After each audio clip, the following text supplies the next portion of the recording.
And we know that without intervention, the prognosis is poor.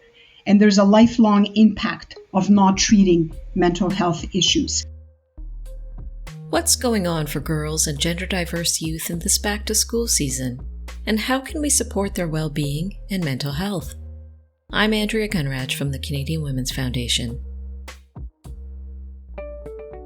Welcome to All Right, Now What? A podcast from the Canadian Women's Foundation. We put an intersectional feminist lens on stories that make you wonder, why is this still happening? We explore systemic roots and strategies for change that will move us closer to the goal of gender justice. The work of the Canadian Women's Foundation and our partners takes place on traditional First Nations, Métis, and Inuit territories. We are grateful for the opportunity to meet and work on this land. However, we recognize that land acknowledgements are not enough. We need to pursue truth, reconciliation, decolonization, and allyship in an ongoing effort to make right with all our relations. In Canada, 20 to 25% of young people deal with at least one mental health disorder. Young people aged 12 to 17 said their mental health has declined since 2015, and the decline has been more pronounced amongst young women. On top of that, children and youth who are recent immigrants or refugees, racialized, or in rural and remote communities are less likely to receive appropriate mental health care.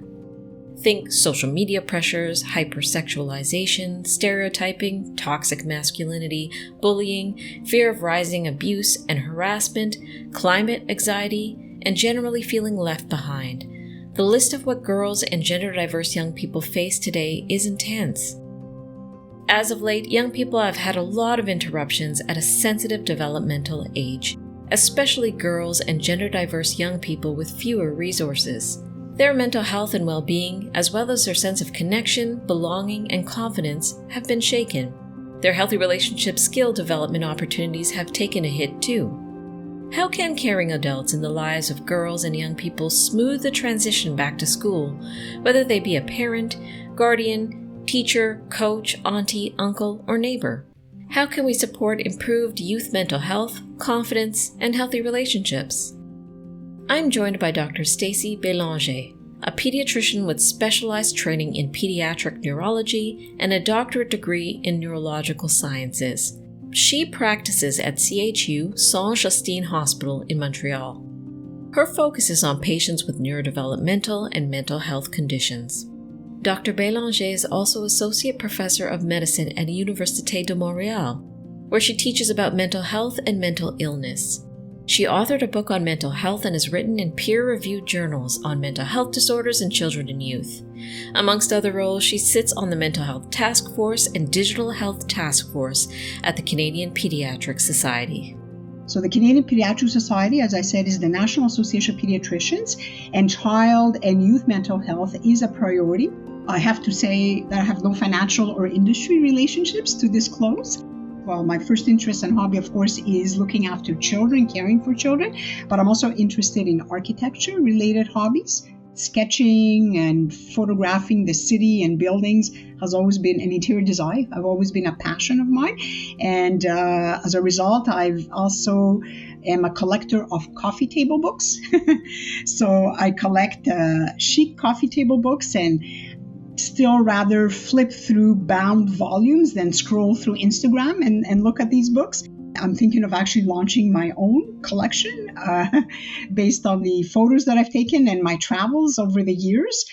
So they're great also if you have limited wall space because they're easy to sort of stack and accumulate. But I have to say, because of them, I've accumulated a lot of living room tables over time because I've had to have more and more room for my coffee table books. So I've had to get bigger and bigger tables. Now, a lot of people are talking about worsening mental health for girls and young people. But can you help us understand the basics of mental health for young people? Why is it important? What does it mean? And how about young people who might be at higher risk? It's very important to talk about mental health because children's and youth's mental health is sort of the foundation on which they build their future lives. It's really up to us as parents, as caregivers, as educators in schools, in daycares, and also up to policymakers who can help influence the outcome and to ensure that youth have every opportunity to achieve the mental health status that will enable them to become successful members of society, contributing members to their families and their communities and to their nation. We know for a fact that 1 in 5 Canadian children and youth, and that's about 1.2 million, will experience a significant emotional, behavioral, and or mental health issue. Only 1 in 3 of these children or adolescents will receive the services they need. We also know that the consequences of untreated mental health illness are profound. We have school failure, we have increased risk for substance abuse, we have unstable employment as a young adult, suicide, and very sometimes poor medical outcomes. And we know that when a child or a teenager has mental health issues, that we do not have a lot of time to wait, because if we wait, they will get worse and they will end up in an emergency department. They may be hospitalized in pediatrics, or they may be hospitalized in some cases in psychiatry. And we know that without intervention, the prognosis is poor, and there's a lifelong impact of not treating mental health issues.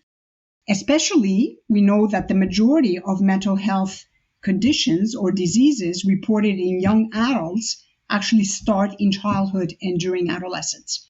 Having accessible, evidence-based treatment can help mitigate some of these long-term disabilities, support academic and occupational success. Now, in general, children and youth across Canada have struggled, unfortunately, to access quality, affordable, and accessible pediatric mental health services for decades. It's true that during the pandemic, there was an increased demand for mental health services, and we saw a decline in youth's mental health, increased eating disorders, stress, anxiety, depression, suicide attempts. It's multifactorial, but it was mainly associated with a lack of supportive activities. We know that it wasn't just during the pandemic. We see these difficulties that are persisting in time.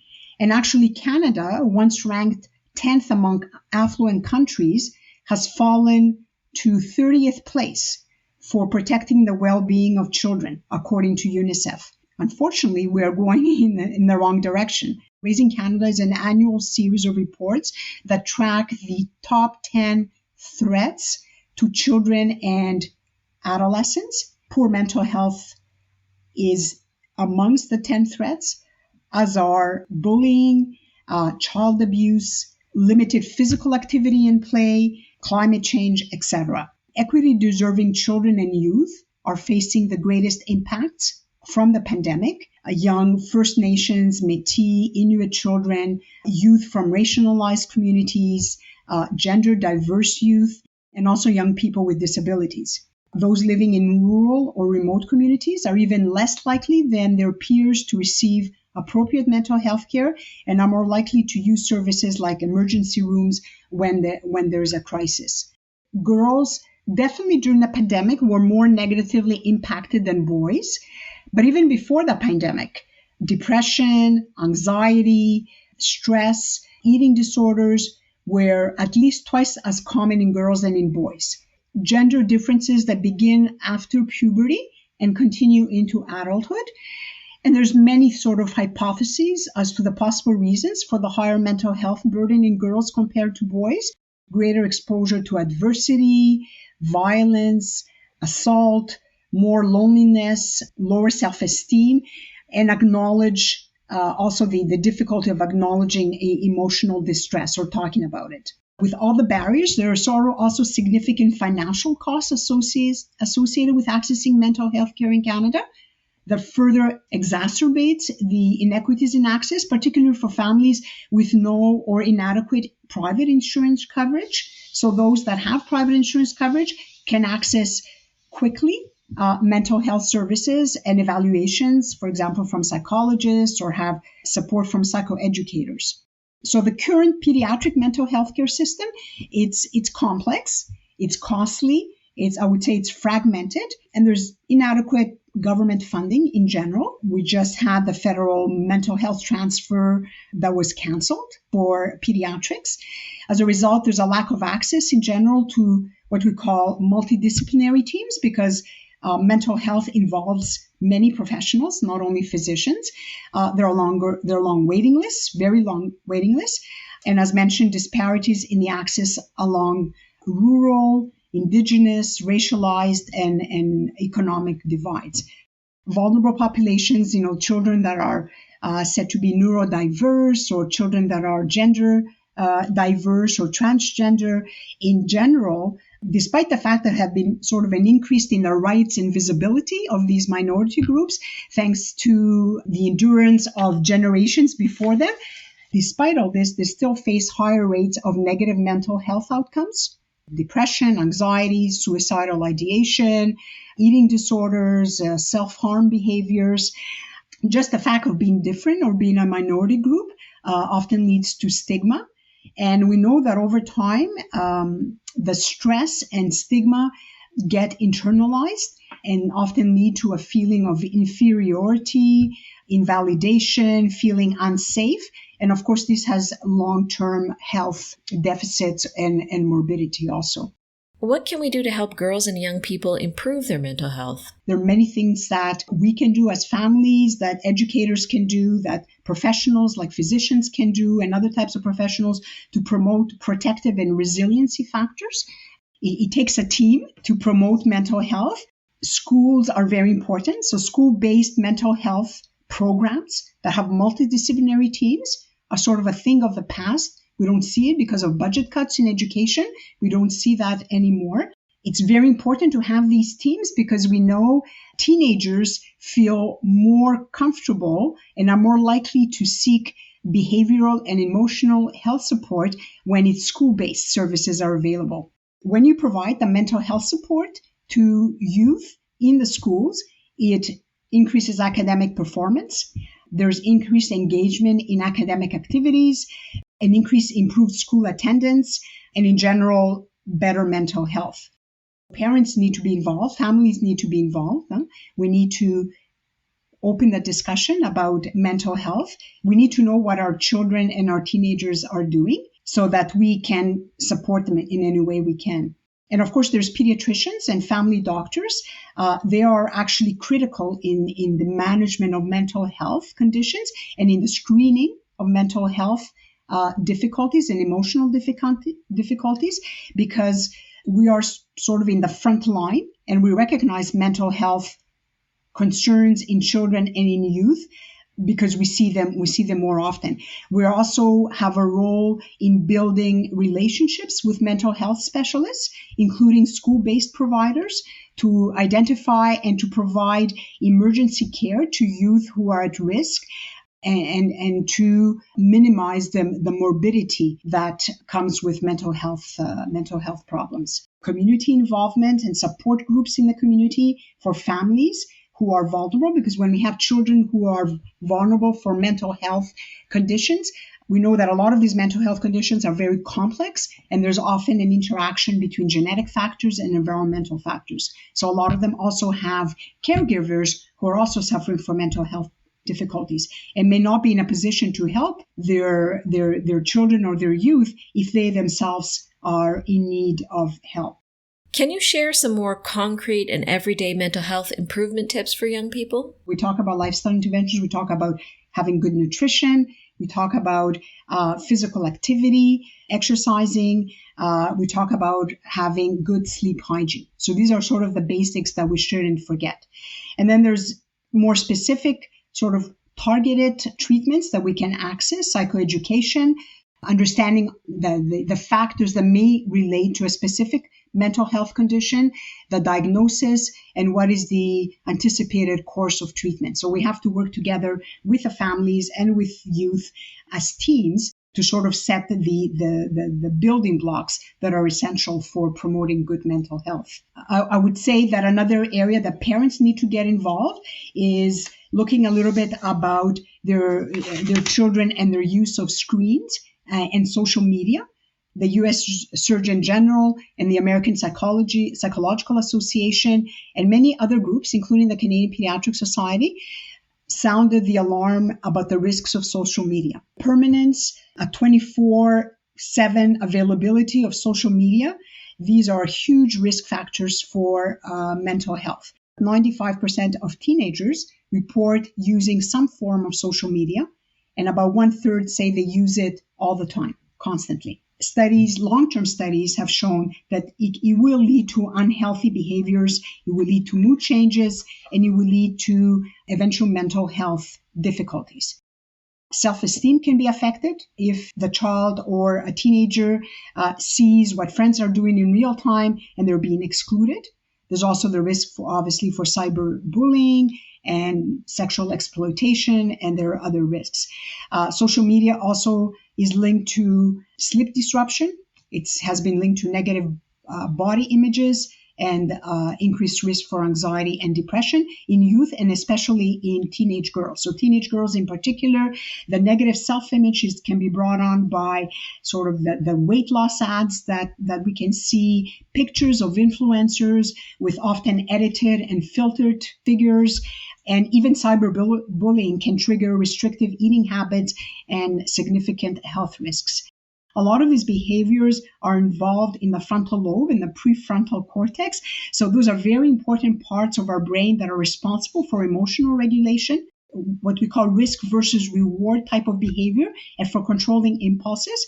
And this part of the brain is not fully developed until late adolescence, I would say even in the early 20s. So teenagers are particularly vulnerable. You have to have conversations openly with your teenagers about these risks, just like you would have conversations about drugs, alcohol, other unhealthy behaviors with your teenagers. You can talk about them about social media. So these discussions have been shown actually to be very helpful in reducing these type of behaviors and the stigma around asking for help when it comes to drugs and alcohol use. And the same type of tactics can be applied to the use of social media. We also tell parents to sort of be informed, check in on how the teenager is feeling when he's on social media, what is the impact that it's having on them. And you can have sort of a routine, like a family dinner routine, where everyone, including the parents or the caregivers, will share one positive and one negative thing or experience that they actually experience through social media that day. And it's very important to set rules. Parents set rules about other types of behaviors. We can set rules and limits around social media for the whole family, actually. And the Canadian Pediatric Society and the Digital Health Task Force have on their Caring for Kids website information for families on how to develop what's called a family media plan, having rules that involve a routine that are modeled by all members of the family about when, where, and why screens are used, including social media. Some members of the Canadian Women's Foundation's community sent us questions about the fact that girls' self-confidence tends to plummet around age 9. They want to know how we can help stop that self-confidence drop, or at least help girls deal with it. One sort of challenging part of this journey is building your self-confidence and developing sort of a healthy self-esteem. So self-esteem is how much do you like yourself? How much do you respect yourself? It's all about appreciating who you are and your importance in this world, and also taking responsibility for who you are, your decisions, your actions, and showing respect and care for others. If you have good self-esteem, it helps you believe in your values, it helps you make healthier choices, manage your stress, and your interactions with others. When teenagers or teenage girls suffer from low self-esteem, it's not always obvious for families. The signs can be different depending on the individual. So sometimes it can include having negative thoughts or self-talk, feeling sort of deprived, having a low opinion of oneself, avoiding social situations, having negative emotions like feeling sad, having difficulties concentrating on schoolwork, on academic work, fear of failure, fear of judgment from others. What we usually tell caregivers and some of the ways to help your teenagers improve their self-confidence and self-esteem. First of all, basic things. Show them lots of love and acceptance. It does start from home because children are not born with self-esteem. They develop it. Praise their achievements, providing structure, providing routine. It's key and it's critical. It's where teenagers will feel secure, They have to feel safe, they have to feel nurtured, and it's where they have the chance to rest, to play, and to sleep. So providing a healthy home environment will help them develop also a healthy self-esteem. We also tell teenagers, when we speak with teenagers, to take care of themselves, to prioritize self-care, right? By ensuring that, again, I go back to the basics, they get enough sleep, they engage in regular physical activity, and they have good eating habits. Another thing we can tell our teens is to find something that they're good at. Focus on their strengths rather than comparing oneself to others, because we're all different, we're all very unique. Embrace your uniqueness. Accept and also understand that there are some things that you will do that you will be very good at, and there will be things that you will do that you're not as good as others are. And that's completely normal. And practicing positive self-talk. When you have these negative thoughts, try replacing them with positive thoughts. Be kind to yourself and practice self-compassion. That will be true for everybody. And also surround yourself with friends, with people that love and support you. Make sure that your friends are people that make you feel good about yourself. And again, participate in activities, whether alone or with social activities that bring you happiness, joy, and that build your self-confidence. All right, now what? I encourage you to give to the Canadian Women's Foundation this fall as we are raising funds for girls and gender-diverse youth across Canada. Your gift will go directly to programs that bolster mental health, emotional well-being and confidence, teach young people about healthy relationships and consent, provide cultural and community connection, offer mentorship, give participants opportunities to safely explore science and tech and math, sports and physical activity, media literacy, and community leadership, and provide positive, inclusive spaces where girls and gender-diverse youth can thrive. Go to CanadianWomen.org to give now. Please listen, subscribe, rate, and review this podcast. If you appreciate this content, please consider becoming a monthly donor to the Canadian Women's Foundation. People like you will make the goal of gender justice a reality. Visit CanadianWomen.org to give today, and thank you for your tireless support.